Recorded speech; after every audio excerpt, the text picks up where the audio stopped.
The word addiction comes up a lot when we talk about the technology we use, particularly with social media and particularly with young people. I wanted to delve more into algorithms, what they are, what they look like, and what they are in reality.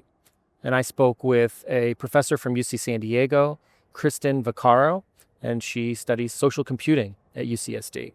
And she had some interesting things to say about algorithms, and almost like sometimes we put too much power behind them. I remember going to a conference where someone called the YouTube algorithm a happiness optimizer.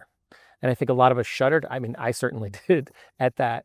But there is true, like we do like these algorithms because that's what drives us using them. Speaking with Professor Vaccaro kind of added some insight to how we should be thinking about these algorithms and the power we give them. Here's a little of what she had to say. The point that I'm making, and like you see this when people talk about the algorithm as like sort of this singular entity that sort of like controls so much of my life. They ascribe a lot of power to these algorithms. And I think, it's true, like they are very influential. They can have these impacts that are very significant impacts on people's lives. But that doesn't mean that they're all knowing.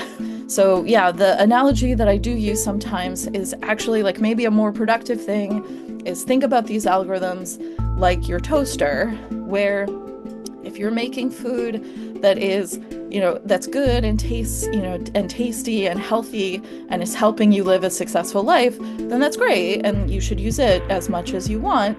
However, if you start noticing that it's having a negative impact, right? If your toaster is broken, like you don't think that the toaster directs your life, you throw it away. So I think we should think about these algorithmic systems in a similar way, right? Like it's true they have power, you should recognize the power that they have, but don't let it run your life, right? Don't let it control you.